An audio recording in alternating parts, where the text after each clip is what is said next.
On the newest episode of Globetrot Colin, I say people at my backside. People at my backside. Chaps to ducks. These chaps. And I heed the advice not to cry over spilt milk. Alrighty, it's time to go on another adventure, this time deep into southeastern Europe. Let's hope it's nice weather.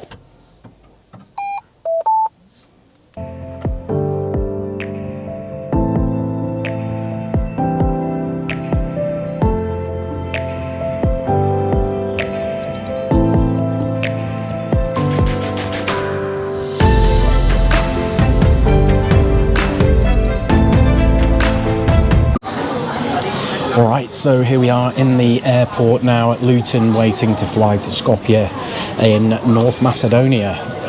Macedonia being a country in southeastern Europe, north of Greece, to the east of Albania and the Adriatic Sea, and then also to the north you've got Kosovo and Serbia. So it's a landlocked country down in southeastern Europe, and I'm hoping it's going to be a lot sunnier than it has been here in the UK for the last few days. But something that always makes the journey a little bit sunnier is a bit of fizz. So cheers. Now I'm flying to a city called Skopje. Skopje is the capital of North Macedonia, and is in the north of the country. To the west, for anybody who's been to Macedonia before will know that Lake Ohrid is there, and to the north as well it's possible to drive to Kosovo, so that is a plan for me for one of the days whilst I'm away. But really I want to understand a little bit more about Macedonia and what it has to offer. I have to confess I don't know an awful lot, but that's one of the things and reasons for going travelling, is to make sure that you learn about new places and in particular new cultures.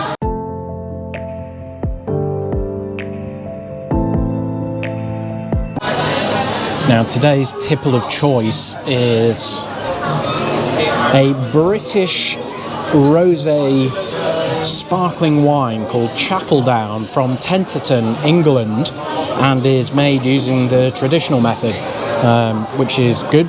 Not that I necessarily know there are other methods, but what I do feel by investing in this fine piece of culture is that I am giving back to the nation that has given me so much. So as I pour a glass of British sparkling wine here, I can feel truly patriotic in that I'm giving something back to my country. So cheers.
Okay, so good morning from Skopje in North Macedonia.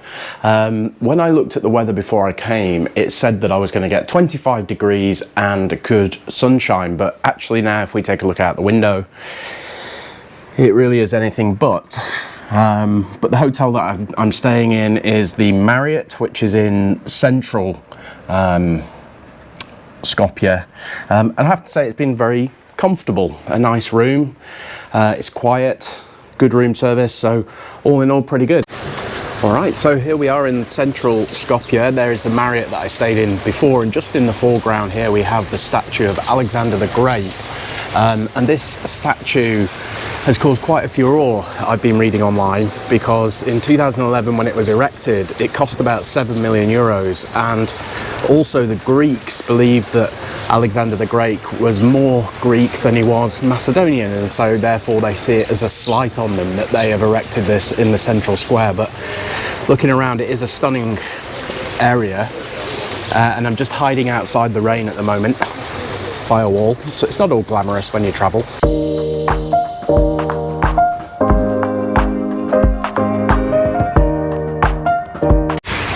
So this very grand building is the government of Macedonia. This is the Parliament building.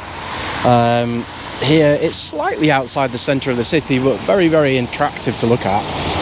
It's just a shame that it's such a rainy day. It would have been nice to see it when it's in the sunshine, but never mind. So just here we have in the distance the government building that I showed you just a moment ago, but in front of it here we have a monument which is the statue to the liberators of Macedonia. On the front it has a date which is 1944, but it's quite a bold statue, and obviously people have come and left wreaths etc. outside, and just behind there we have the government building. Panning around a little bit, it's still a bit of a grey and dreary day, but in the background up there you'll be able to see the fortress, or the old fortress of Skopje, so that's going to be somewhere I visit. But first of all I need to traverse this river. Right, so down now at the river. This is the river Vardar, which flows right the way through Skopje and comes from, as I can see on the map, right the way up in the mountains near the border with Kosovo.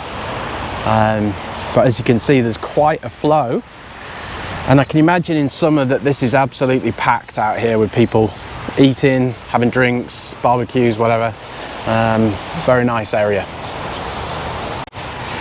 Now as I walk on the other side of the river to the fort, I come across this here, which looks like an old ship, but I have absolutely no idea what it is. It's quite interesting though.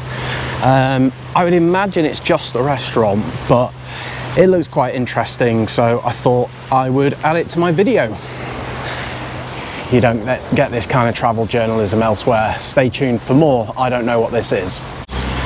So coming up now to the Stone Bridge. It is known as the Stone Bridge here in Macedonia, and it joins the central square, which is where I was earlier on, where in a moment we should be able to see the great Alexander the Great statue. There he is, proud on his horse. Goes across from the central square to the other side of town, and that is where the fortress is, just behind this building over here. So I'll be having a look at that in just a moment. I've also spotted on the map that there is a place just over the road called the Museum of Macedonian Struggle. So I'm quite interested to learn a little bit more, which will perhaps give me a bit more insight into this country.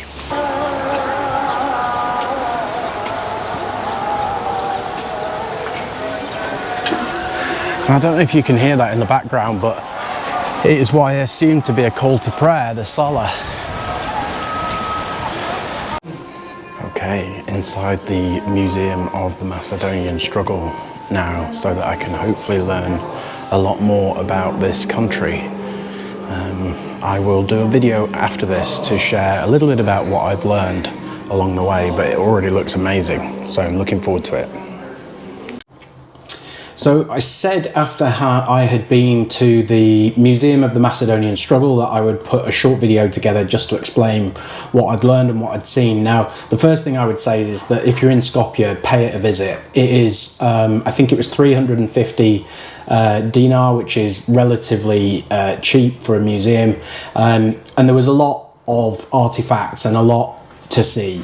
In essence, what it shows, though, it shows the struggle for independence and national identity right the way from the Ottoman period through to the early 20th century.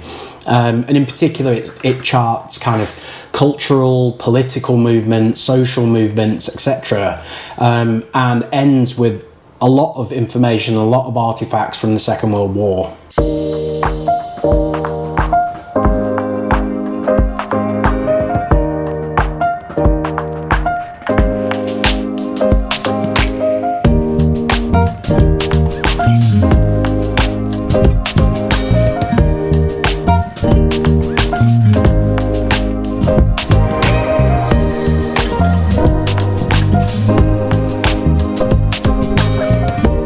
Okay, so I've just walked up through the main street and I'm now outside the fortress, and it's doing its job because I don't know how to get in, but let's go and try and find out how to get inside and have a look. So I've walked up the hill to the fortress, and just before I go inside I could spot the national stadium there, which looks like it must be the football national stadium. You may not be able to see, but I can see through the gaps, and the seats are red and yellow, obviously the colour of the flag and the team. Okay, so I have finally breached the walls and here I am now in the fort. You may hear that I have a bit of a pant on, but that's because if you look in the distance there, you can see that the clouds are not that far above where I am. It was quite a climb to get up here, but it was worth it. Let's see if we get a good view.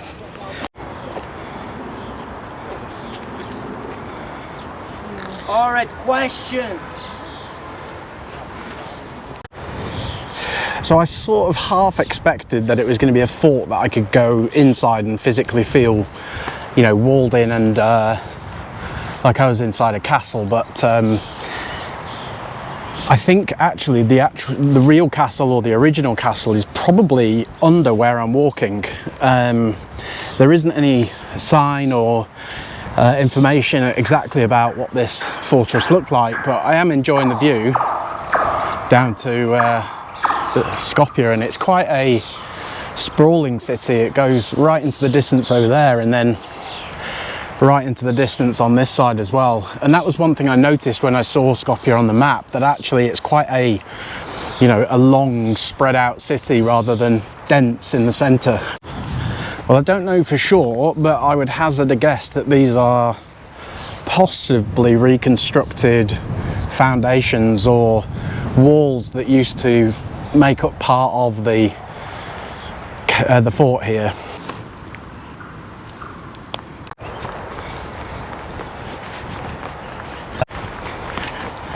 Now walking around the back of the castle, or the fortress, sorry. I was listening or overhearing a tour guide talking about how they rebuilt and refortified this fortress after the Second World War, and it does look rather impressive. So we'll now head towards the wall and look out over Skopje.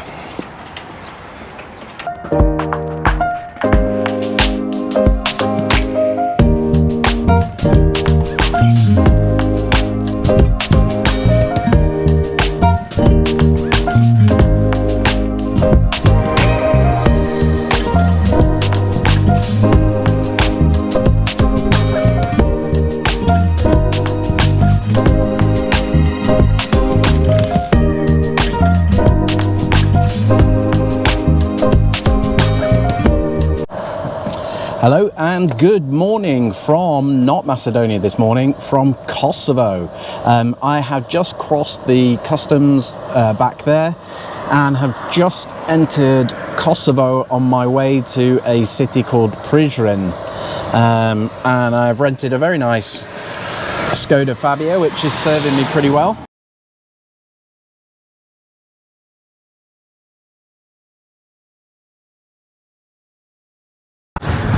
I had to pull over just to look at this incredible scenery driving from the Macedonian border, North Macedonian border, even snow-capped mountains in the distance. Well, I've just had to pull over and stop because this is absolutely jaw-dropping.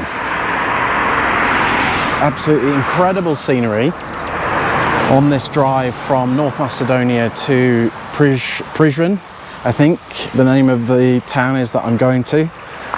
But I feel like I've just been dropped in an alpine village in Switzerland. Amazing. So here is Fifi, the Fabia, Skoda Fabia, and so far so good.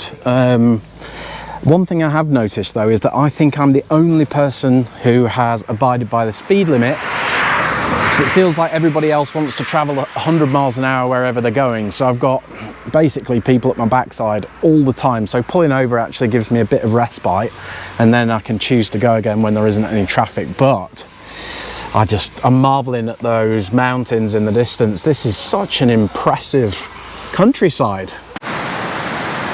Well, this is about as spectacular as anywhere I've ever been.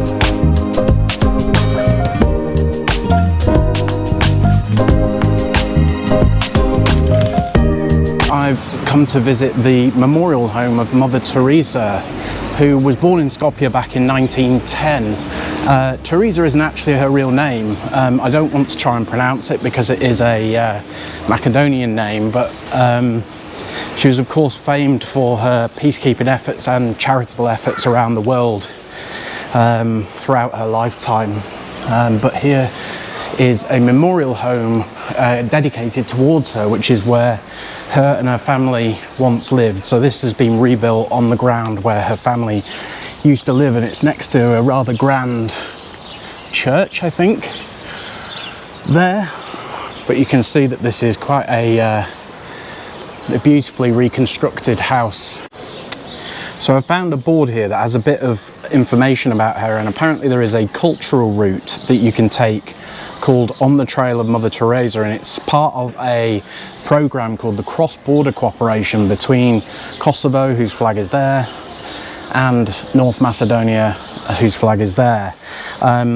Also on this board it says that her real name was Agnieszka Gongshe Boyaziu, and I apologise if I have butchered that, but that also that she was beatified later in life, or even actually posthumously, I can't remember now, but I do know that she's Saint Mother Teresa, and there is a memorial plaque somewhere here by the building in reference to her having been beatified and made a saint. Well, what a difference 24 hours makes. I'm here now, stood underneath the Alexander the Great statue, and just 24 hours ago it was pouring down with rain and pretty much desolate, and look at it now. Thriving with tourists and with people who've just finished work, probably for the weekend. It's Friday evening, and so a lot of the bars and restaurants are now full of people having drinks. It's got a nice vibe to it, but without being overly busy, and I think a lot of that is down to the fact that there's probably only 1.9 million people in the whole country, and so the city itself never really feels that busy, especially not for these chaps. Now, I don't know if you can see, but in this view here, as well as the enormous Alexander the Great statue, we've got all these fellas around the bottom. We've got these lions sitting here. There's another guy on a horse over there, another one on a horse over there, another guy in the background with a sword on, and multiple other statues that I can see. So I think one thing's for sure, North Macedonia and Skopje love a statue. Now, something I almost never do when I come travelling is visit the same restaurant twice, and that is usually because I want to try a variety of places. But if you're ever in Skopje, I recommend Pelista. It is fantastic. The food is great, the staff are amazing, and the venue itself is incredible. Really beautiful place. And yesterday I was sat outside on the terrace, but it's full now. But I'm happy to be here again to enjoy a nice Coke Zero. Cheers.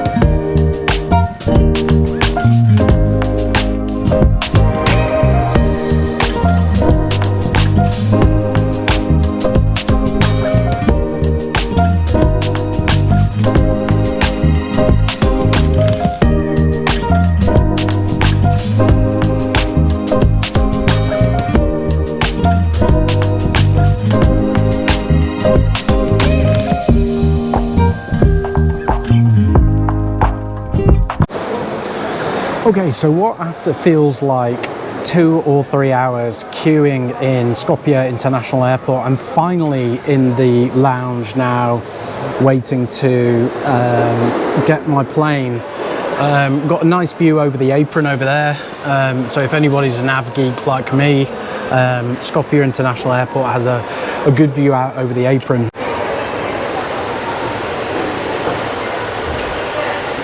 Now it's time for me to have a final drink here in Skopje and head home back to London. See you soon.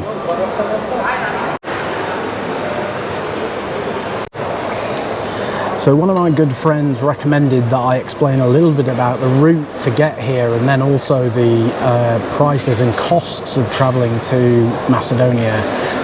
So I flew direct from London Luton to Skopje International Airport.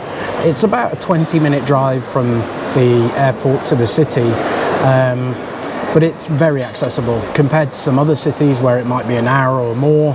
This is an extremely accessible city, given the fact as well that you could then go to Kosovo within half an hour. I think Skopje is extremely well placed for anybody who wants a little bit of a city but also alpine break. In terms of the flights, I got them really cheap. So I flew with Wizz Air, and I love Wizz Air, and I flew with Wizz Air for less than €50 return. My hotel was about €400 at the Marriott, and then whilst I've been here, I've probably spent about €150. So all in, what's that? About €600 for 4 days.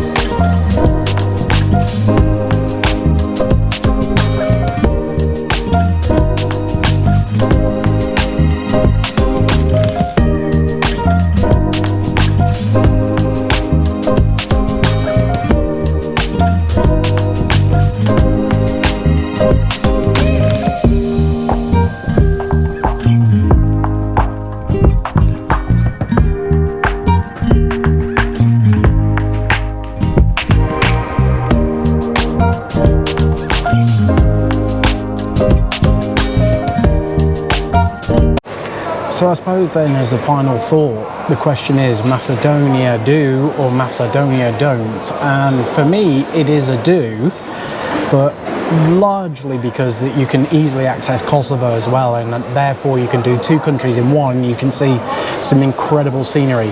That's not to say that Skopje or what I've seen in Macedonia is not nice, because it's quite the opposite. I've enjoyed it, I've really enjoyed it, but it's not one of the most remarkable cities I've been to in Europe. So just being honest there, my recommendation is do visit, but I think a couple of days is enough. And the good thing is you can actually fly direct from London Luton, so it's very doable from the UK.